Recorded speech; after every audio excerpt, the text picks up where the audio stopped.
Bicara tentang revolusi mental adalah bicara tentang hak asasi manusia. Apapun tuduhan kepada ayah saya, apalagi saya yakin 1000% ayah saya tidak bersalah secara moral. Hukum bisa dibuat-buat. Saksi ahli bisa berpendapat sesuai siapa yang bayar. Sesalah apapun ayah saya, dia tidak dipantas untuk dibunuh dan dibiarkan meninggal. Apalagi perbuatan oknum polisi yang sudah tahu dia sakit tapi berulang kali datang dengan alasan memastikan sakit.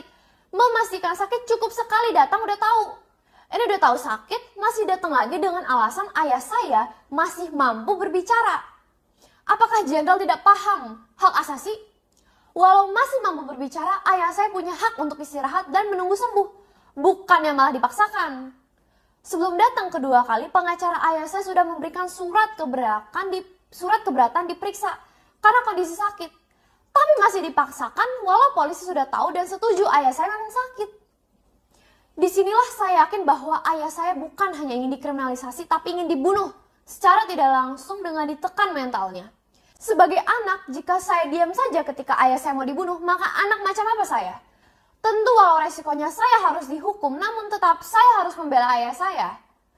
Pak Presiden bicara tentang revolusi mental adalah bicara tentang kemanusiaan sebagai dasar yang membedakan kita manusia dari binatang. Penjara adalah tempat agar orang berubah tingkah laku menjadi lebih baik, atau istilahnya rehabilitasi. Bukan tempat bagi orang sakit fisik dan butuh perawatan. Maka demi kemanusiaan, saya menagih janji Bapak Presiden Jokowi akan revolusi mental. Dengan segala kekuatan Bapak, minimal berikanlah ayah saya tahanan rumah atau tahanan kota, sehingga ayah saya bisa mencari donor ginjal dan diurus oleh keluarga agar bisa sembuh. Nanti jika sudah sembuh, silahkan jika mau dihukum kembali. Jangan sampai tangan Bapak Presiden dikotori dengan dosa karena membunuh pejuang warga negara Indonesia yang tidak bersalah. Sesuai pasal 28A Undang-Undang 1945, berisi setiap orang berhak untuk hidup serta berhak untuk mempertahankan hidupnya. Maka janganlah menindas dan mengambil kesempatan ayah saya hidup dengan tidak memberikan haknya tersebut. Dalam tahanan tidak mungkin mencari donor ginjal karena prosedur yang sulit. Kecuali pemerintah mau membantu menyiapkan donor ginjal untuk ayah saya. Silahkan hukum ayah saya jika sehat. Tapi menghukum orang yang sudah sakit parah dan kronis, saya yakin bukanlah revolusi mental yang didengungkan oleh Presiden Jokowi yang terhormat. Demi kemanusiaan, biarkan ayah saya sembuh, sehat secara jasmani sehingga kuat menjalani hukuman. Tolong jangan membatasi akses kesehatan.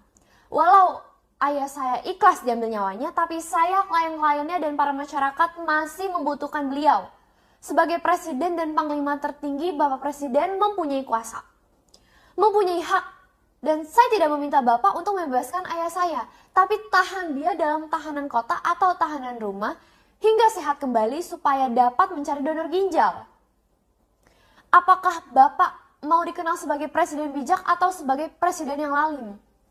Keputusan ada di tangan Bapak. Sebagai warga negara, kekuatan saya hanya menyampaikan permohonan.